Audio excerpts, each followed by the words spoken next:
Graça e paz. Maria, a mãe de Jesus, pode ser chamada de mãe de Deus? Ou de mãe bondosa? Ou Virgem Maria? Em Isaías, no capítulo 7, verso 14, está escrito assim: Portanto, o mesmo Senhor vos dará um sinal. Eis que a Virgem conceberá e dará à luz a um filho, e será chamado o seu nome Emanuel, ou seja, Deus conosco. Uma jovem chamada Maria, de uma cidade chamada Nazaré, na Galiléia, noiva de um jovem chamado José, íntegros, tementes a Deus.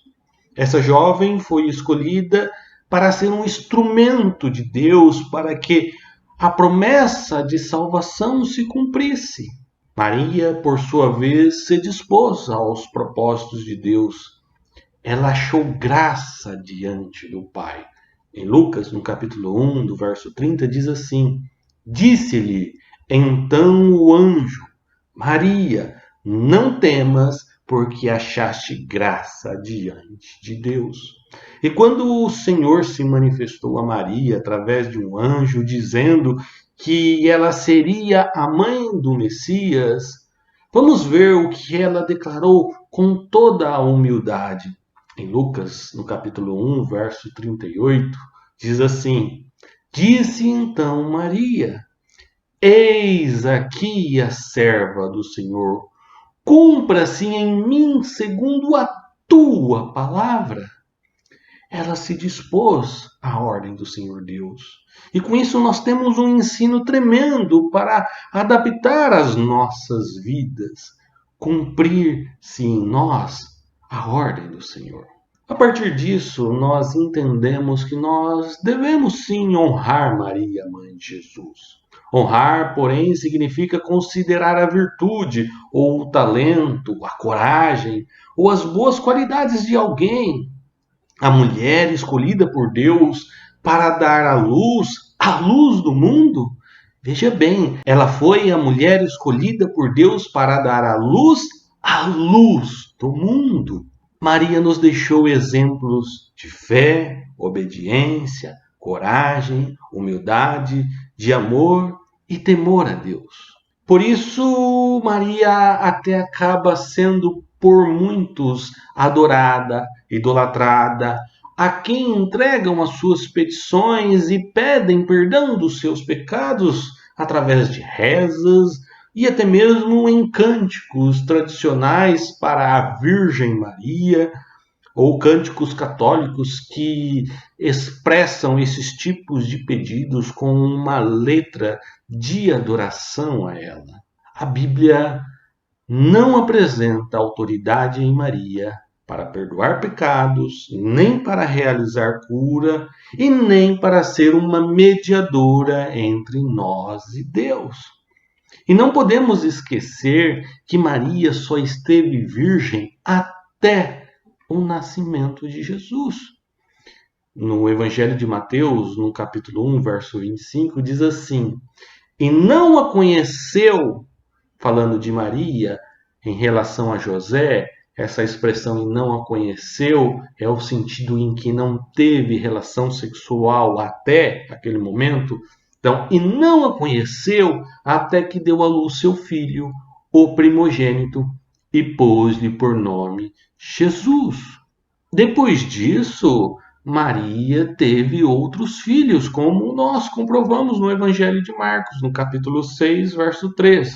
Diz assim: Não é este o carpinteiro, filho de Maria, falando a respeito de Jesus, irmão de Tiago, e de José, e de Judas, e de Simão?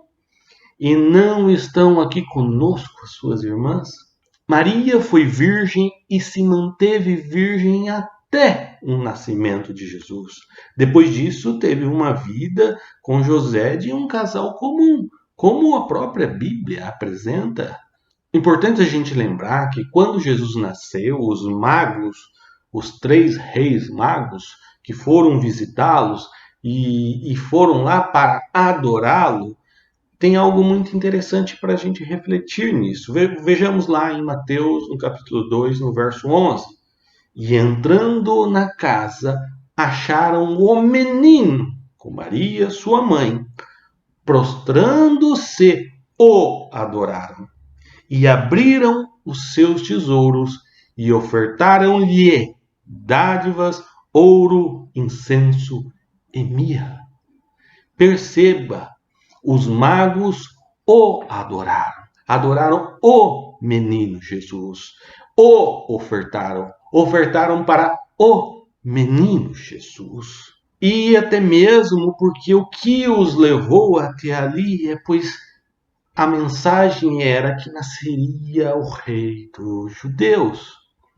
Maria, ela é bendita entre as mulheres. Porém, ela não é bendita acima das mulheres. O texto diz, bendita és tu entre as mulheres. Em Lucas, no capítulo 1, verso 42, você pode ver isso. Entre quer dizer estar no meio, dentro de, estar junto. Entre as mulheres. Deus não a colocou acima das mulheres, mas sim deu a ela um propósito, um fim específico, uma missão. Maria é mãe de Jesus e não mãe de Deus, porque Deus sempre existiu. Jesus na eternidade sempre existiu. Antes da fundação do mundo, este propósito de nascer como um homem já estava determinado. E em toda a Bíblia, nós só iremos encontrar a expressão Maria, mãe de Jesus, pois Jesus se fez homem carnal e lhe era necessário nascer como um homem carnal. O próprio Senhor Jesus, em nenhum momento ele exalta a sua mãe ou a coloca acima de alguém. No Evangelho de Mateus, no capítulo 12, verso 47 ao verso 50, disse assim: E disse-lhe alguém, eis que estão ali fora tua mãe, teus irmãos, que querem falar-te.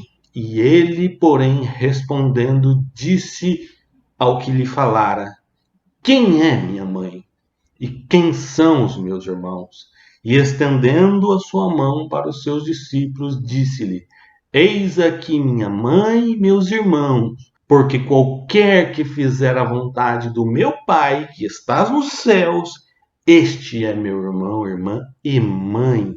Maria amava Jesus como filho, mas também o tinha como seu Salvador. Por isso ela declarou, a minha alma engrandece ao Senhor e o meu espírito se alegra em Deus, o meu Salvador. Vocês podem ver isso em Lucas capítulo 1, versos 46 e 47. Vejamos que bênção! Maria se coloca na posição de pecadora. Nesse cântico, ela declara que também precisava de um Salvador, a saber, o próprio Jesus. Foi Jesus quem nasceu, viveu, sofreu, morreu e ressuscitou por mim e por você. Todos os demais personagens na Bíblia e na história servem apenas para apresentar Jesus para você, pois só Jesus salva, só Jesus liberta, só Jesus cura, só Jesus dá a vida eterna. E por isso a Ele, toda a honra, toda a glória, todo o louvor, pois somente a Ele você deve entregar a sua vida, arrepender-se dos seus pecados, confessar as suas transgressões, lançar a Ele as suas ansiedades, pois somente Ele pode lhe dar alívio e descanso para a sua alma. Pense nisso, reflita sobre isso. Deus te abençoe.